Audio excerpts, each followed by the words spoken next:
I mean, you got to put him somewhere. I think jail's a good place for him. Coming up on Wake Up NonStop Local, Kevin Coe in the community. Neighbors in Auburn, Washington upset he's living next to them. The confusion after the release of the South Hill rapist. Also this morning, new details on that break-in at the Washington State Capitol building involving a former Gonzaga baseball player. What legislators are saying about the building security ahead. And our trend of warm, sunny, early October days continues into today. It is going to be sunny and even warmer than yesterday, but there are some bigger changes on the horizon. We'll talk about it all in your forecast. Today is Trade Program Discovery Day here at Spokane Community College. All the details for your student coming up. This is insane. Down the right field line, Nay-Lor makes the catch. Double. Plus, a look ahead at the game 4. Mariners looking to finish out the series in Detroit today. We're wild on a Wednesday, right now on Wake Up NonStop Local. Wake up, you gotta rise to the sun. And here it comes, it's time to make the best of what you got to give. It's all about rising, and I wanna be there. Up catching up with the Seattle Mariner catcher after the game, offering to give that ball back, but instead, Big Dumper let him keep it and even threw in a signed bat and baseball just for the fun of it all. Yeah, I think, in this case, you got to be dressed in layers, both weather-wise with all the rain you saw. Last night, there's a 3-hour delay. And also, you got to layer up when you're waiting for a Cal Raleigh home run because he hit home run after home run. You don't know how many he could hit. So they win the game yesterday, 8-4. Game 4 now is today at noon. Okay, and eyes are looking at Detroit now on that forecast. People wondering, are we going to have to sit around again for another rain delay? The good news is the rain, that system seems to have moved on from Detroit. So we'll start there, not quite Comerica Park here.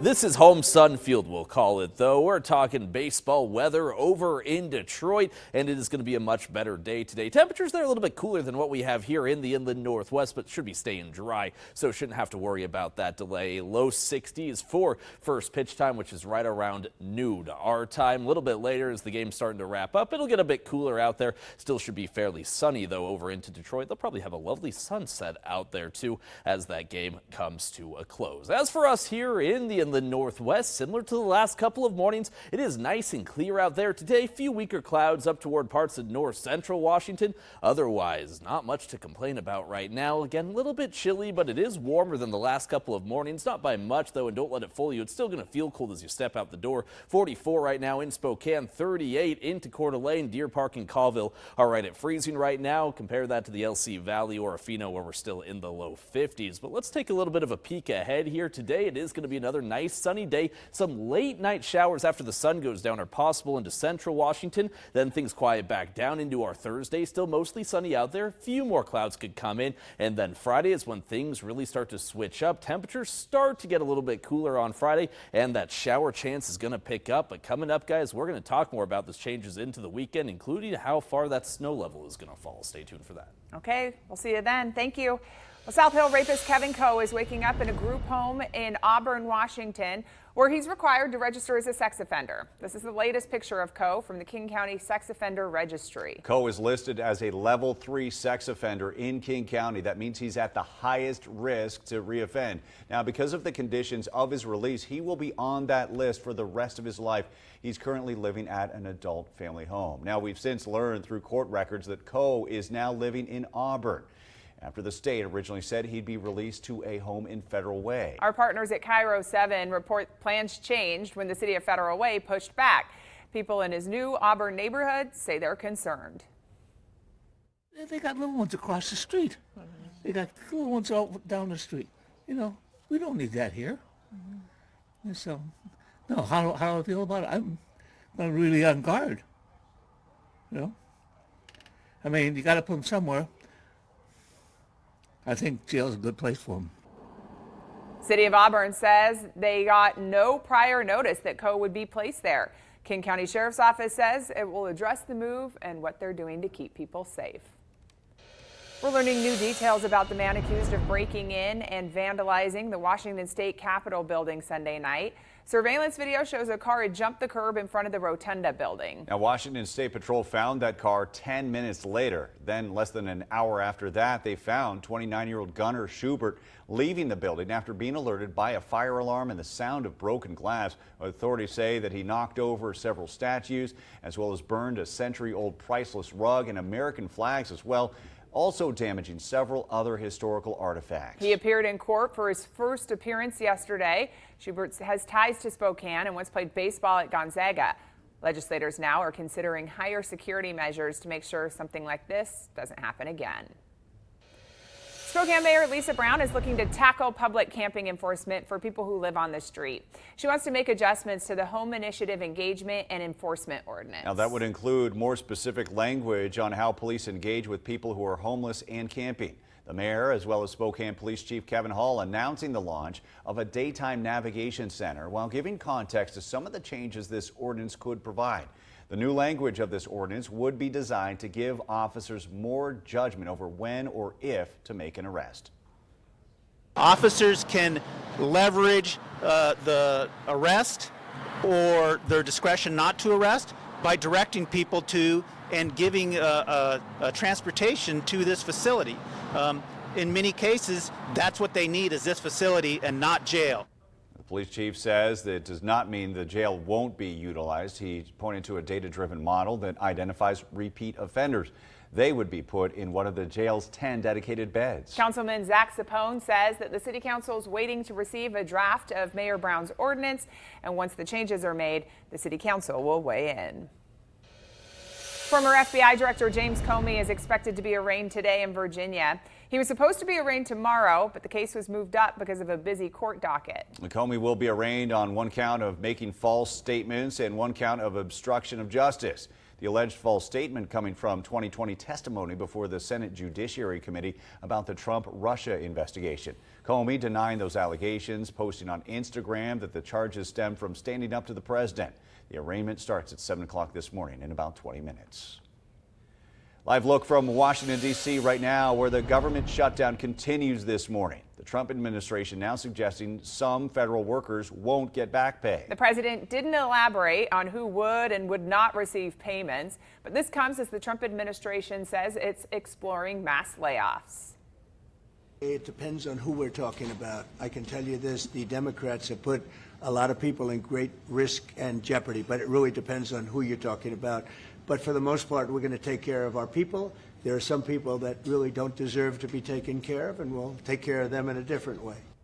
It's not clear how serious the White House is about paying furloughed workers.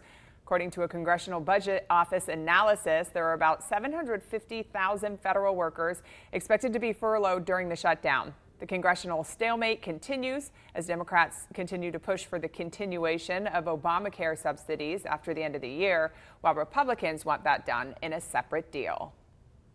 I also think that, we have great maintenance process and we have great vendors that work with us to make sure that our restaurants are clean and that grease isn't a problem, because obviously restaurants have a grease problem.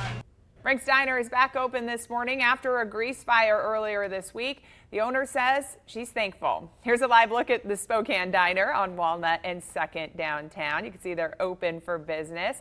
They had to make repairs though following Monday night's fire. All right, the co-owner thanking the fire department's quick response and her staff for keeping the range hood clean. Now, you'll probably remember other fires at the Skyway Cafe at Feltz Field and the Wolf Lodge Steakhouse in Coeur d'Alene. Both of those fires resulting in total losses in a span of just 18 months. Both cases involving fires that spread quickly from a hood in the kitchen and quickly spread. Spokane school and parks leaders right now teaming up and wrapping up their final Together Spokane Town Hall. This was held last night on the Spokane South Hill. The month-long series of meetings walking the public through specific improvements to schools, parks, and neighborhoods. And that final meeting focused on the South Hill. SYSA announced its support for the initiative too. Active kids are healthier physically, mentally, and emotionally. Active kids become active adults and build better communities. So again, simply put, we're talking about a plan here, I think, that changes lives. And without sounding hyperbolic, I think we might save some with an initiative. The combined school bond and park levy would fund more than 200 projects across Spokane. It'll be on the November ballot for voters. Well, today at Spokane Community College, thousands of students from across the region are expected to attend a trade program Discovery Day. And this is an event where they can learn all about new careers they may not have considered before. NonStop Local's Noah Bolter joins us live this morning from where it's all going to go down at SCC. Well, Sam Klein, part of the beauty of today's event is that, students get to be a part of it. They get to get their hands on some of this equipment. Right now we're in the machine shop, and what we're going to do is we're going to start the timer because this has already been calibrated. This is a CNC lathe machine, and they're working right now. They're creating a brass queen while this live shot happens. So we've started the timer. That's happening. Let's introduce, we have Cameron Kiltgard here with Spokane Community College. For anybody unfamiliar with the event that's happening today, what is it? So it's our trade program Discovery Day. Students get to come to the gym, they get to talk to faculty, and they get to pick a couple programs and go visit the lab space and do some hands-on activities. You mentioned the hands-on activities. I just touched a very expensive machine that I've never touched before. Other students are going to have opportunities to do the same. Yeah, absolutely. Over here, they machine one of these chess pieces. Over in the welding space, they get to touch a welder, do a little bit of welding.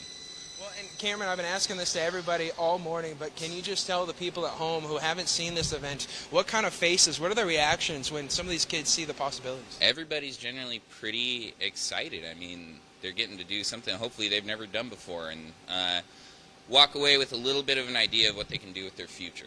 Well, Cameron, I think the machine has finished. Are we able to just take a look real quick? It looks like, they're doing the final process. We had one of our tech guys behind the camera here press the button one more time, and I think it's going to give us that final chop. Once we get that chop, now it's down here, and this is the one I put down there earlier. This is the one that we actually just created. Ooh, it's still warm. Might have to put it down in a second, but again, this is what the people at home have an opportunity to do today, 8:30 a.m. until noon, right here at Spokane Community College. It's free to attend. All you got to do is show up to the athletic building. It's building number 5 here at SCC. Live in Spokane. Noah Bolter, NonStop Local. Yeah, amazing what they can do, getting their hands on these projects, learning, and then getting into the trades, which is in desperate need of workers right now. All right, still to come here on Wake Up NonStop Local, caught on camera. The people behind Ring doorbell cameras have a solution for people who take more than one piece of candy when they're trick-or-treating on Halloween. Yeah, we got the candy cam trick that's not a treat for treacherous trick-or-treaters. Well, we've got that coming up. Wow, and then in our weather forecast, it is a beautiful morning out there. Still a bit of a chilly morning, but the temperatures today, it's going to make things feel better. We'll talk about the temperatures and then what our mountain snow levels will be doing when we come back.